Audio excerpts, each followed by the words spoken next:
Welcome to everyone. बर्तमान आसतु आज class रे आमे माने पढ़िबा ओडिया कथा साहित्य जगतर ओडिया साहित्य जगतर सेनापति कहुवा फकीर मोहन सेनापति एवं तांकर साहित्य कृति संबंध में विशेष भाव में फकीर मोहन सेनापति यथार्थ थे ओडिया साहित्यर सेनापति कहुई ओडिया साहित्यर सेनापति केवल तांकर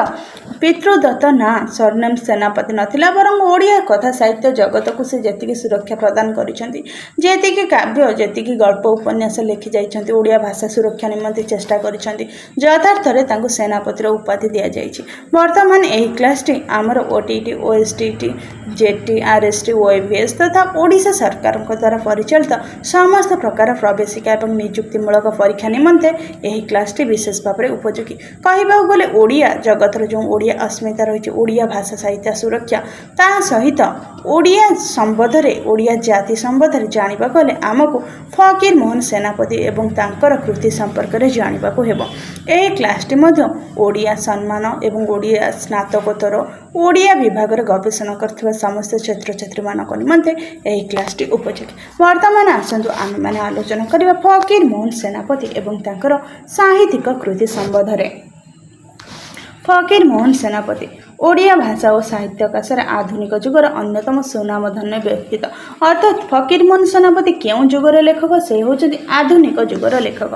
व्यक्तित्व हेले व्यास कवि तांकर उपाधि होची व्यास कवि फकीर मोहन सेनापति तांको ओडिया साहित्यर सेनापति कहवा यथार्थता रही ओडिया भाषार दयनीय अवस्था से दक्ष सेनापति हिसाब से आप्राण उद्यम करी तार स्थिति रक्षा करिबारे साफल्य अर्जन करथिले। अर्थात जेतेबेले समय ओडिया भाषा दुर्दिन समय दे गति करथिला एवं बंगाली माने ओडिया एकटा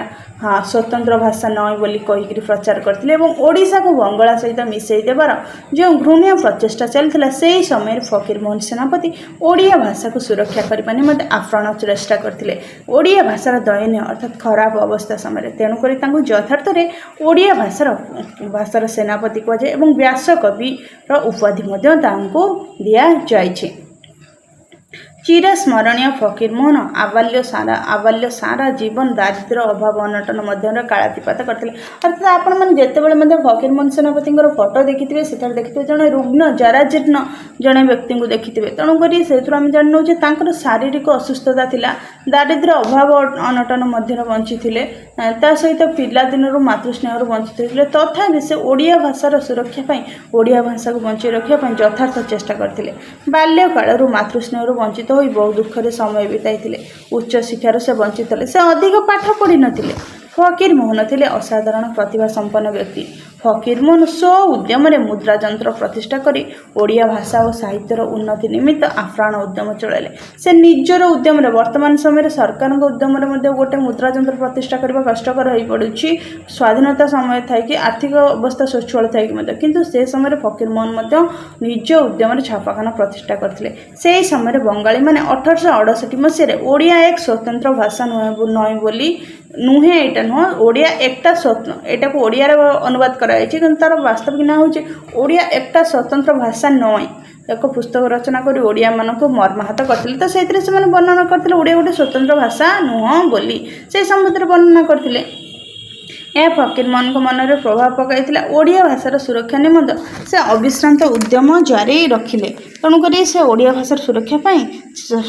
चेष्टा करते। 1868 मसीह बालेश्वर ठारे छापाखाना बसई प्रथम कौटी से छापाखाना बसई ना प्रथम से बालेश्वर ठारे छापाखाना बसई बोधदायिनी नामक साहित्य पत्रिका और बालेश्वर संवाद भाईपुका नामक संवाद पत्रिका प्रकाश कले। अर्थात प्रथम से साहित्य पत्रिका प्रकाश करते तार ना था बोधदायिनी। प्रश्न से केते मसीहार फकीर मोहन सेनापति मुद्रा यंत्र प्रकाश करते मुद्रण यंत्र व छापाखाना बसई 1868 मसीहा और प्रथम साहित्य पत्रिका कौन बोधदायिनी ता सहित संवादपत्र कौन प्रकाश करते संवादपत्र हूँ संवाद वाहिका तत्पर फकीर मोहन भारत वर्षर इतिहास प्रणयन करते। तो यह हूँ साहित्य कृति यही अनुसार से साहित्य ओडिया जगत को साहित्य रक्षा करने निमंते ओडिया भाषा को रक्षा करने निमंते धीरे धीरे उद्यम चलाई रखी। दारिद्र्य थिला आर्थिक अनटन थिला किंतु अधिक पढ़ी नथिले से फकीर मोहन सर्वप्रथमे जड़े कवि भाव में ओडिया साहित्य आकाश में निजक प्रतिष्ठा करते अर्थात से रचनार साहित्य जगत में प्रवेश कर आद्य समय प्रथम भाव में से ओडिया साहित्य आकाश में कविता रचना करते कवि बोलिक कहुई जमीक रामायण महाभारत आदि अनुवाद करते रामायण महाभारत से सब संस्कृत था सहित सारला दास जगन्नाथ जो सारला दास वाल्मीकि सारला दास महाभारत था वाल्मीकि रामायण था से सबको से ओडिया अनुवाद करते सहित उत्कल भ्रमण बौद्धवतार काव्य काव्य धूली अवसर बासरे ये सब जिनस से ओडिया साहित्य रे अनुवाद करी ओडिया साहित्यर अभिवृद्धि घटाई बौद्धवतार काव्य होची आमर मधुसूदन राम को उपरे तापर से कौन लिखिते देखा जीवन अंतिम पर्यायर अर्थात मृत्यु समय पाखापाखि अंतिम कहले मृत्यु समय पाखापाखि से रचना करते 6 माण 8 गुंठ मामू लछमा आ प्रायश्चित ए 4टी उपन्यास से रचना करते 6 माण 8 गुंठ आपण मानक जनाथिबा या उपरे चित्र मध्य प्रकाशित होईची नाटक परिवेषण कराई उपन्यासटी को जेमती सारिया भगिया स्वामी स्त्री थिले रामचंद्र मगराज तांकर विस्तीर्ण धान जमी ता सहित घरे थिबा गाई नेत से सबको नहीं जाइए शोषण करते वास्तव में यह शेष तत्कालीन समय तथाकथित समय चित्र को दर्शाऊँगी 4 गोटी उपन्यास रचना करते 20टी क्षुद्र गल्प रचना करते प्रश्न आसे फकीरमोहन सेनापति केतोटी गल्प रचना करते फकीरमोहन सेनापति 20टी क्षुद्र गल्प रचना करते निजर गद्य रचनार प्रतिभार यथार्थता प्रमाण करते तो ये भाव धीरे धीरे गद्य रचना करते आपण मानकर प्रश्न आसे बौद्धवतार काव्य किए रचना करते अवसर बासरे उत्कल भ्रमण किए रचना करते तो ये सब को फकीरमोहन अनुवाद करते तेणुक उत्तर यार हम फकीरमोहन सेनापति फकीरमोहन बहु गीति कवितार स्रष्टा गीति कविता लिखिते कविता आकार जो गीत थाए गीति कविता कहे पुष्पमाला आ उपहार से पुष्पमाला आ उपहार बोलिक 2टी कविता पुस्तक रचना करते से जो कविता पुस्तक तादेह छोट छोट बहुत सारा कविता रही है कविता रचना ऐश्वरिक चेतना तथा आध्यात्मिक शक्ति तथा भावधारा उपरे आधारित जो कविता सब रचना करते रचना उपर ऐश्वरिक ईश्वर चेतना सहित आध्यात्मिक शक्ति और भावधारा उपरे रचित फकीरमोहन जो क्षुद्र गल्प रचना करते से क्षुद्र गल्प संपर्क में मुझे सम्यक जन दूची किंतु संपूर्ण विस्तीर्ण भाव में जनवाक समय लगे किंतु अल्प अल्प किसी कही नौ फकीरमोहन रचना करते केतोटी क्षुद्र गल्प ना 20टी क्षुद्र गल्प रचना करते से क्षुद्र गल्प भितर कौन थी रेवती रेवती तो जना रेवती तत्कालीन समय बालिका मानकर जो शिक्षा रही से संबंध में नहीं गोटे अंधविश्वास कुप्रथा को लेकिन रेवती बेलिक जो झील थी तार बापा जमीदार सेवक जमीदार जमी गाँव जहाँ जमीदार जहाँ सेवा थिला एमती खजना आदाय करवा पैठ करवा से सब जिनस बुझुते सहित गोटे गाई थिला बाईरे सजना गछ 2-4 गछ थिला बलद थिला सुखे दुखे से चली जाउथिले अधिक धन बलू नथिला कि कम नथिला समय क्रम अनुसार रेवती को बापा चाहिए पाठ पढ़ेबा पाई तो से समय घर पाखे जो विद्यालय स्थापन होता विद्यालय से समय बसु बोलिक जड़े शिक्षित युवक आसी पाठ पढ़ाऊे तार कई बापा माँ नथिले से मामू घर रही पाठ पढ़ुला कालक्रमे से ट्रेनिंग नहीं से शिक्षक होता गाँ स्कूल धीरे धीरे रेवतीर बापा कौन चाहिए जे रेवती पाठ पढ़ाई बसु को डकैले पाठ पढ़ा विद्यारंभ कराइले से समय रेवतीर माँ जेजेमा जी थे अर्थात तार बापांर माँ जी थे से अंधविश्वास बस पड़ते झील पिलाटा तू पाठ कौन पढ़ू तू झोटी चुली लिपा शिख झोटी दिया शिख से दही मुआ शिख यही सब जिन शिख तोर कम आसब किंतु रेवती सब शुणी नाला तार बापा शुणी नथिले रेवतीर पाठ पढ़ा चाहू चाहू 2 वर्ष हो गला से छांदमाला वर्णबोध सब धीरे धीरे पढ़ी चलला तापर रेवती अक्षर शिखी चलला यही भाव में शिखी चले किंतु कालक्रम अनुसार रेवतीर बापांकर देह खराब है से तांकर मृत्यु हो गला से समय बाड़ी धरी थाए बोलिक कहुए बाड़ी धरते कहले कौन कहुए बाड़ी बुढ़ी टोकई धरिक मनीष गोटाऊँच कहुए टोकई धरी मनीष गोटेबार अर्थ जमीक टोकई धरिक जमी लोक जमी गोबर गोटेक जाती नहीं तो धान गोटे जाती से जो बाड़ी बुढ़ी ठाकुराणी कहुए रोग होता है तो से समय हईजा रोगटा एत मात्रा व्यापुला कंट्रोल करवा बहुत कष्टसाध्य हो जाता कहीं से समय लोक मध्य जीवन चलानी एमती वर्तमान समय समस्त घर गोटे गोटे बाथरूम लैट्रिन अलग हो गले किंतु से समय लोक मैंने खोलारे लैट्रिन ଲାଟ୍ରିନ୍ जाऊे ता सहित जलाशय पोखरी गोटे पोखरी को व्यवहार करते स्वच्छता नाला से सब जिनस जहाँ ता द्वारा कौन रोगटा अधिका व्यापुला किंतु लोक मान अंधविश्वास था जे बाड़ी ठाकुराणी समस्त को नहीं जाऊँगी तो रेवतीर बापा मरीगला तार जो माँ जेजेमा थे धारणा बद्ध परिकर हो गला जे रेवती पाठ पढ़ार तार बापा चलीगले तो धीरे धीरे कौन होपर रेवतीर बापा चलीगला आसिक घरे आसी बस दी दिन जानी रेवतीर माँ माँ को सेमती झाड़ा बांती है रेवतीर माँ मरीगले किंतु माँ मरीगला कहीं कौन गाँ लोक छुईवा चाहिए रेवती तार जेजेमा ता सहित बसु सार से मिसिक दाह संस्कार कले करने किछि दिन पर कौन है पाखापाखि गोटे विद्यालय स्कूल गोटे परीक्षा आसला तो से समय बसु सार कहीगले जे स्कूल पिला माने अन्य स्कूल को जीवे से जगह उपर ऑफिसर जी आसुँच पिला पाठ पचारे और ए निमंते 2-3 दिन समय लगे से समय तो जानवाहन नाला ना दूर बाट पिला चलिक जी तो यही समय रेवतीर आईन को ठीक से देखा जाऊ नथिला किंतु रेवती कथा पदे कहले हूँ हमारे चुपचाप बसी थाए किंतु बसु सार 2 दिन बोलिक कही 5 दिन लगिक चाउल खाइबा जिनस सब किणीदे जाइए से स्कूल को गले से फेरिया बाटर झाड़ा बांती होता से मरी जाइए बाटर लोक मैंने आसिक पिला कहले के पंडित को बाड़ी धरला फेरवा समय पंडित चलीगले तो बुढ़ीर धारणा हो गला जे रेवती पाठ पढ़ार एसबला तो धीरे धीरे से रेवती को गाली दबा अधिक आरंभ कला रेवतीर शरीर खराब है बुढ़ी को किसी देखा ना धीरे धीरे रेवती कौन है जोर पड़गला बुढ़ी कि खावा तो बोली पाइलानी थर एमती डाकिला टे हूँ चूँ लगला बुढ़ी कौन कला ना गाँव में गोटे दुकान थिला जमती कि जो ग्रोसरी दुकान थाए से दुकान थिला से बुढ़ी से दुकान गोटे फटा ढाल गोटे घर थिला नहीं गला से ढालटा देखिक से जो दुकानी चाउल लुण दवाई मना करता कि तार लोभ था कि ठकी नापी चाहूला से कौन कला मुठे किसी चाउल मुग लुण टे देकर छाड़ा से ढालटी को रखीदा बुढ़ी बसी उठी 10टा से आणिक आसला बुढ़ी भाविला जे रोसे मुठे करदे झोटा पाटे देले पुणी बसी उठब बुढ़ी भात बसैवा गला कि जाइक रेवती को डाकिला हूँ ना कि चू ना रेवती मरी जा तेणुक यही गल्प मध्यम आम जानवा पाचु तत्कालीन समय लोक मध्य केते अंधविश्वास थिला लोक मैंने परिष्कार परिच्छन्नता न रही पारे से रोग होता किंतु लोक मन अंधविश्वास धारणा थिला जे गोटे झीटे पाठ पढ़ार ये सब जिनस है तो विशेष भाव में गल्परे पढ़ले तार जो तथाकथित समाजर जो शब्द चित्र से सब बुझी हुए तो फकीर मानक जो गल्प रही जो लेखा उपन्यास रही से समाज चित्र को दर्शाई परिवर्तन चित्र निमंते दर्शाई तो यहाँ हूँ आमर रेवती गल्पर सारांश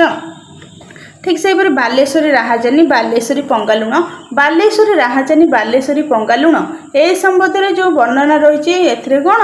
से समय तत्कालीन समय इंग्रेज सरकार मानकर राजनीति चलूला इंग्रेज सरकार लोक मैंने कौन करते ना बालेश्वर जो चोरी डकायत होता से संबंध वर्णना रही बालेश्वरी पंगालुण गल्पटी आपने संपूर्ण भाव में पढ़े जानीपारे किंतु बालेश्वरी पंगालुणर गोटे छोट घटना मुझे कहूँ बालेश्वरी पंगालुण लुण मारे सरकार तरफ मना कराला किंतु लोक मैंने लुण न खाइले केमती चलेबे और लोक मान बाहर तो पैसा नाला लुण कौटू खाइबे तो यही भाव में से गोटे गाँव गोटे लोक कौन करथिला लुण मारिबा कि समुद्र पानी आनीथिला समुद्र पानी आनिकी जेहेतु बालेश्वर पाखरे जो घर गुड़िक सब थाए से माटी तलर पानी लुणिया थाए माटी चुआ खोलीदेले भी जो पानी बाहर लुणिया पानी बाहर आ से पानी को हांडी रे गरम करी फुटेगी बांफ बाहर करी लोक मैंने घरे घरे लुण मारिक चलुते आ जो मैंने तो लुण पटाई मारुले अलग कथा कि भाव में लोक चलते कि जो सरकार मना करते ना लुण चलो ना से समय लोक मैंने चिंतार पड़े आ जो मैंने लुचाई लुण मारे से धरिक कौन करागला थाना को हाजत को फांडी को नि जाउथिला से समय गोटे लोक कौन करथिला ना लुण मारिया हांडी रे लुण आनिक कौन करथिला ना चुली रे बसैथिला तो चुली रे बसवा समय से समय गोटे लोक को जो पहरादार था जगिया को दि जाए जी लुण मार प्रति गाँ पिछा गोटे गोटे लोक रोते जी लुण मार्ला से खबर नहीं पुलिस सरकार पाखे दौले एवं से लोक को थाना हाजत होता एमती बहुत लोक जाते कि से लोकटी जो नहीं गाँव गोटे लोक लुण हांडी नहीं बसई पानी तार जी शत्रुता थिला जो लोकटा सहित से लोकटी सेवक होकर जगिला गाँव सेतबे सी जगी थाए तो से लोकटी जमी खबर पाइला कि लुण मरची घर भितर को पशि आसला घर भितर को जमी पशि आसवा समय ये लोकटी जी लुण मारिला पानी हांडी बसई चुली से कौन कला से पानी को सांगे सांगे नलारे ढालीदेला नलारे ढाली देवापर तथापि बांधि नहीं गले लुण चोरी करुच्ची केस्रे लुण मारिबा केस्रे बांधि नेला गाँ लोक मैंने मिली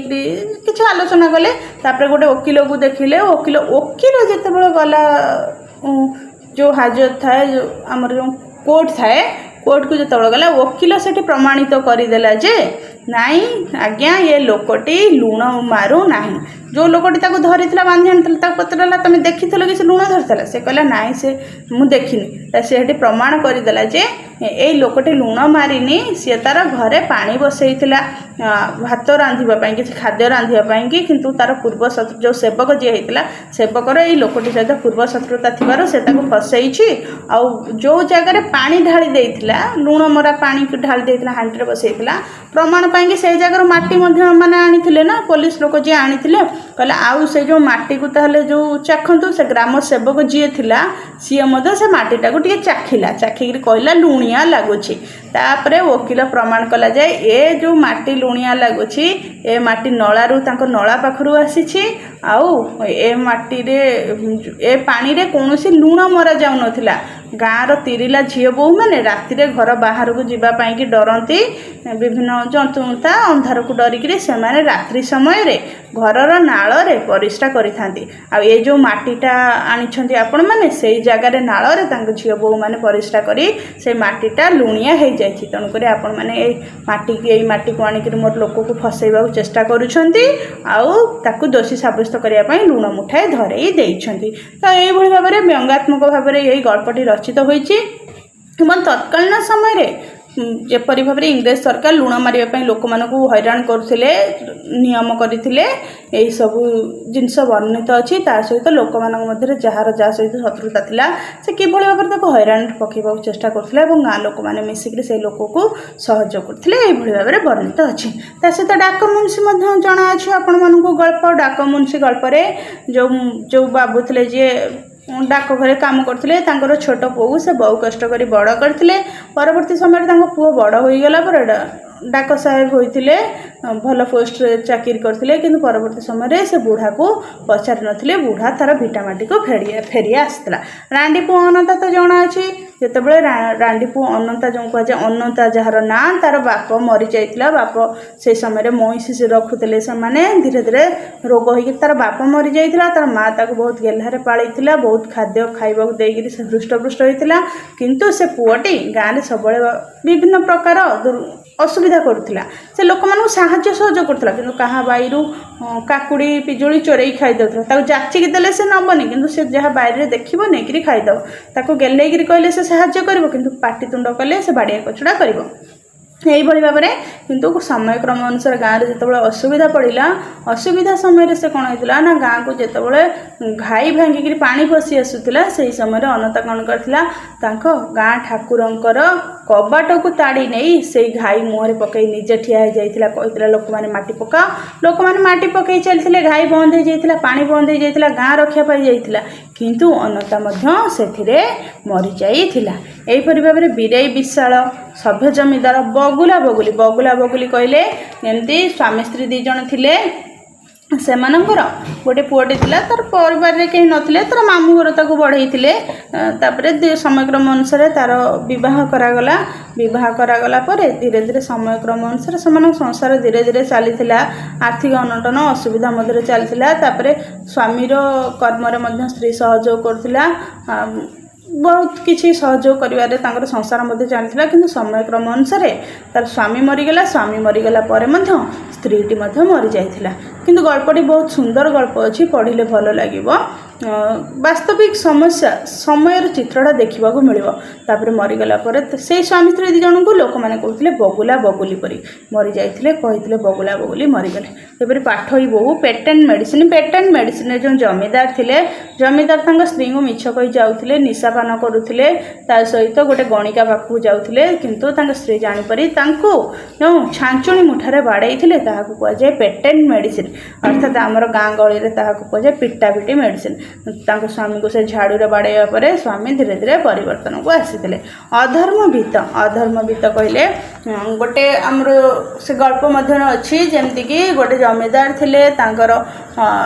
थिला बहुत जहाज थिला जहाँ से बहुत लोक मानू ठकुले करते तो जहाज जाइथिला जहाज पानी रे बुड़ी जाइथिला। एई भली भाव में विभिन्न अच्छे गारुडी मंत्र सुना बोहू धूलिया बाबा तो समस्त जना अच्छी जो बाबा समस्त को ठकुले शेष निआरे से पोड़ी होकर मले। आउ गोटे अच्छी गल्प अच्छी मौना मौनी गल्प कौन होता ना दीज बाबा माता दीज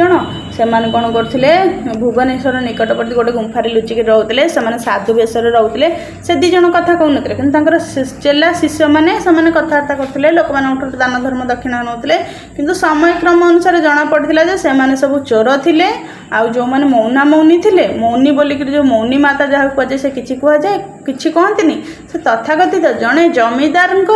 कूलबधू थे से विधवा थे घर सब जिनस चोरी कर आणिक डकायत दल सहित चली आसी। तो यही भाव में फकीरमोहन सेनापति गल्प तथाकथित समाजर चित्र एवं ये गल्प उपन्यास गुड़िक पढ़ले से जो शब्द व्यवहार कराई जो भंगीर व्यवहार कराई हास्यरसात्मक अच्छी ता सहित हृदय विदारक रही। फकीरमोहन केतक कथावस्तुर हास्यरसर अपूर्व समावेश दृष्टिगोचर हुए जमती कि जो बालेश्वर पंगा लुण से लोकटा को बांधि नहीं गले लोकटा लुण मारता लुण पानी ढाली देता कि वकील प्रमाण करदेला जे जो माटी नहीं प्रमाण स्वरूप से सेवक से माटी को चाखिला माटी लुणिया लगिला कि वकील प्रमाण करदेला सेटा लुण पानी माटी नुहे घर झील बोहू मैंने तिरिला मैंने बाहर को जाई न पारी रात्र परिश्रा करी माटीटा लुणिया होइतिबार से माटी। तो यही भाव में विभिन्न प्रकार कथा वस्तु देखा मिले। रचित पेटेंट मेडिसिन हास्यरस संबलित। तो पेटेंट मेडिसिन जमी जमीदार पत्नी बाड़े से निशा खाऊले गणिका पाखक जाते। फकीरमोहन गल्प साहित्य एक महान विशेषता हूँ संस्कार धर्मी अर्थात संस्कार धर्मी कहले परिवर्तन संस्कार को लेकर से गल्प रचना कर साहित्य चिरंतन भाषर जहाँ मध्यम समाज तथा व्यक्तिर संस्कार होता है। तो फकीरमोहन यही भाव में गल्प रचना करते जमीक संस्कार मूलक गल्प सहित उपन्यास रचना करते। 19 शताब्दी ओडिया समाजर चित्र ही फकीरमोहन गल्प गुड़िकर भित्तिभूमि अर्थात 19 शताब्दी बोली कहुए ना 1900 जोटा 1900 मसीहा ठार जोटा चलता है ताको 19 शताब्दी बोली कहुए। समसामयिक समाज नारी शिक्षा प्रति हेय घृण्य मनोभाव को गाल्पिक रेवती गल्प परिप्रकाश कर। रेवती गल्प कहली आपने जापे नारी शिक्षा प्रति हेय घृण्य मनोभाव ता सहित अंधविश्वास रही। रेवतीर विद्याध्ययन जो पिता श्यामबंधु मृत्यु घटिला बोली जेजेमा मन में अमूलक धारणा सृष्टि। रेवती पाठ पढ़ी ता पिता श्यामबंधु मल्ले बोलिक तार आई धारणा आसी। यह तत्कालीन सामाजिक कुसंस्कार यह केवल रेवतीर घरे नाला गाँ गहली तथाकथित समाज ही यही प्रकार भावना रही। शिक्षित नव्य युवकर पाश्चात्य रीतिनीति को अंधानुकरण कुफल धर्म नाम भंडामी अर्थात शिक्षित युवकर पाश्चात्य रीतिनीति को अंधानुकरण कुफल अर्थात जो श्यामबंधु शिक्षक थे से कौन कले झील को पाठ पढ़ाइबारू तांकर मृत्यु है बोलिक कहले। जेजेमा कहला निज बुद्धि पड़ी परदेश को आसिक प्राण हरइलु। धर्म नाम भंडामी जमती धूलिया बाबा ता सहित मौना मौनी धर्म नाम भंडामी देखा मिले। मानविक विवर्जित कन्या सुना प्रथा अर्थात ए जो बीरे विश्वाल रही से गल्प जमती कि कन्या को बिकिब तार जो 3-4टा झील थिले से बुढ़ार बयस जेते ही था से सब देखु नथला ता झील को जेते जी पैसा दे परिबो से पैसा अधिक पैसा दे पारथवा लोक को तार झील को बाहा दउथला किंतु से झील मैंने हैरान होते। शेषर कौन होता सभा सान झीलटा जी था से कौन कला ना कन्या सुना प्रथार जो पैसाटा था से पैसाटा जो स्वामी कष्ट कर आणिक देता सी से पैसा को नहीं जाता से धीरे धीरे समस्त जना पड़ते से बुढ़ा पड़ी मरला ता घरे ताको पोक हो जाते लोक कहले ए जो भूल कर्म करी ए प्रकार अवस्था से भोगिला। कि से समय गोटे झील हेले झील को जमी से बापा कहला मु खाया पीया को खाया पिंधिया पोषिया देकी एत बड़ झुओ करी 14-15 वर्ष 13 वर्ष झुओ करी 1000 टंका नहले कौन हम मु झील को देविनी किंतु बरटी जिते बुढ़ा होते तार किसी असुविधा नाला। କିନ୍ତୁ ସେ କେତେ ଅଧିକ ପଇସା ଦେଇପାରିବ ଏହା ହିଁ ତାର ପିତା ଦେଖୁଥିଲେ। ପ୍ରଥା ଓ ସାମାଜିକ କୁସଂସ୍କାରକୁ ଫକୀରମୋହନ ତାଙ୍କ ଗଳ୍ପ ମାଧ୍ୟମରେ ପ୍ରକାଶ କରିଛନ୍ତି। ଏହିଭଳି ଭାବରେ ଫକୀରମୋହନ ତାଙ୍କ ଗଳ୍ପରେ ଏସବୁ ପ୍ରକାଶ କରିଛନ୍ତି। ଫକୀରମୋହନଙ୍କ ସମଗ୍ର 20ଟି ଗଳ୍ପରେ ଉତ୍କଳୀୟ ସମାଜ ସଂସ୍କୃତି ବ୍ୟକ୍ତିକୁ ସଂଶୋଧନ କରିବା ନିମନ୍ତେ ଯେଉଁ କୁହୁକ ମନ୍ତ୍ର ପ୍ରୟୋଗ କରାଯାଇଛି ତାହା ହିଁ ତାଙ୍କ ସଂସ୍କାର ଧର୍ମୀର ସୂକ୍ଷ୍ମ ମନୋଭାବକୁ ପାଠକ ଆଗରେ ଉନ୍ମୁକ୍ତ କରିଦେଇଛି। ଅର୍ଥାତ୍ ତାଙ୍କର ଗଳ୍ପରେ ସଂସ୍କାର କରିବା ନିମନ୍ତେ ସମାଜକୁ ପରିବର୍ତ୍ତନ କରିବାର ଚିତ୍ର ରହିଛି। ଯେମିତିକି ସେ କନ୍ୟା ସୁନାରେ ତା ବାପ ପଡ଼ିକିରି ପୋକ ହୋଇକିରି ମଲା, ଲୋକମାନେ କହିଲେ ଯେ ଏ ଭୁଲ କର୍ମ କରିଥିବାରୁ ଏ ପ୍ରକାର ଶାସ୍ତି ଭୋଗିଲା, ତେଣୁକରି କେହି ଭୁଲ କର୍ମ କରିବେ ନାହିଁ। ଫକୀରମୋହନଙ୍କ ଗଳ୍ପ ତଥା ଉପନ୍ୟାସରେ ଓଡ଼ିଆ ଘରର ଦୈନନ୍ଦିନ ଜୀବନଯାତ୍ରା ଓ ଚଳଣି ଅତ୍ୟନ୍ତ ନିଖୁଣ ଭାବରେ ବର୍ଣ୍ଣିତ ହୋଇଛି। ପୁନଶ୍ଚ ପ୍ରତିଶୋଧ ପ୍ରଦେଶ କାଳରେ ପଲ୍ଲୀ ମନୁଷ୍ୟର ନିତ୍ୟ ନୈମିତ୍ତିକ ଜୀବନର କର୍ମ ପ୍ରବାହ ଓ ଘଟଣାସ୍ଥଳ ସମ୍ପର୍କରେ ଫକୀରମୋହନଙ୍କ ସାହିତ୍ୟ କୃତିରେ ଲୋକକଥିତ ଭାଷାର ବିପୁଳ ପ୍ରୟୋଗ ହୋଇଥିବାର ଦୃଷ୍ଟିଗୋଚର ହୁଏ। ଅର୍ଥାତ୍ ପ୍ରତିଦିନର ଜୀବନ ଚଳଣି,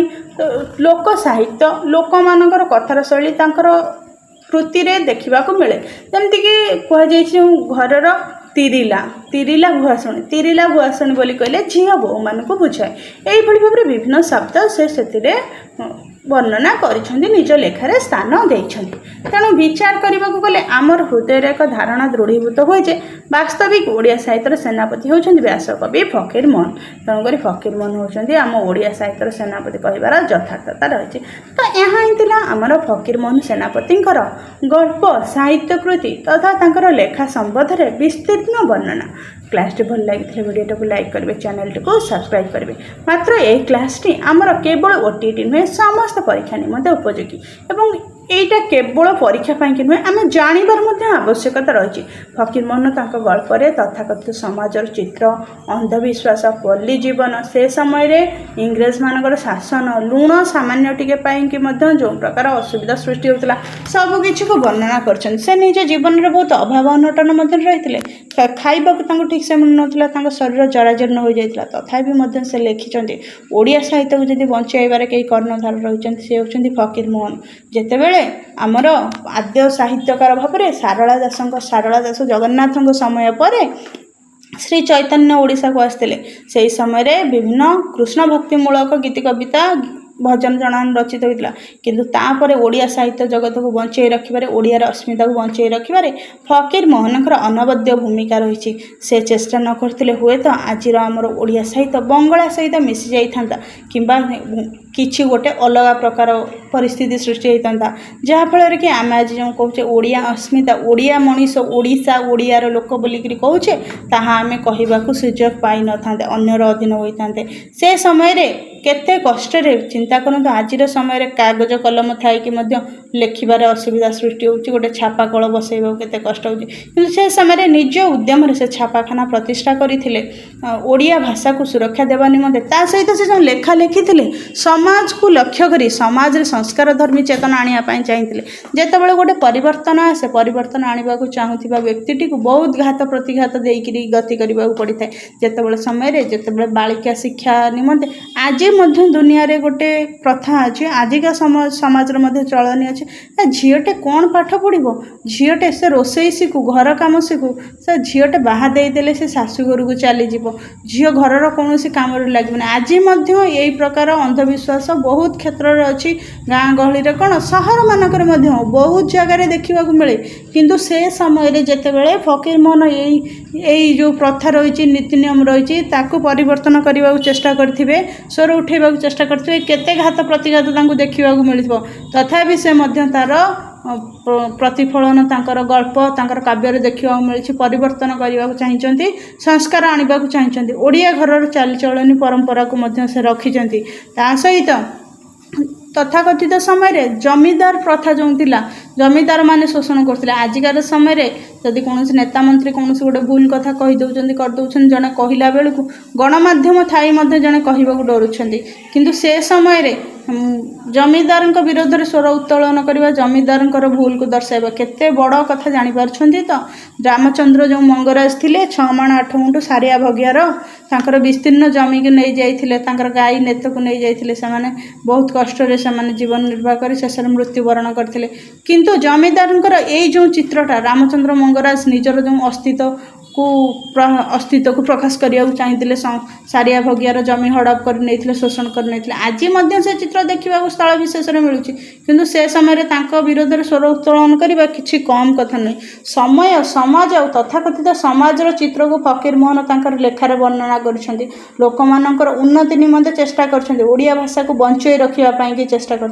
तेणुक यथार्थ फकीर मोहन सेनापति होती आम ओडिया साहित्यर कर्णधर ओडिया अस्मितार कर्णधर और ओडिया जातिर सेनापति भाव में अभिहित कर व्यास कविर आख्या दि जाए जितेबाला ओडिया भाषा बहुत दयनीय अवस्था था से समय से सेनापति साजी ओडिया भाषा एवं ओडिशार अस्मिता ओडिशार मान सम्मान को सुरक्षा करने चेष्टा करुक वरण्य जुगपुत्र काल काल समय ओडिया जनमानस परिचित रे तो यहाँ फकीर मोहन सेनापति संबंध में किसी आलोचना भल लगी वीडियो को लाइक करेंगे चैनल टी सब्सक्राइब करेंगे अन्य केते गुड़िया क्लास आम फकीर मोहन सेनापति संपूर्ण गल्प और संपूर्ण उपन्यास को वीडियो आकार क्लास आकार अपलोड करूँ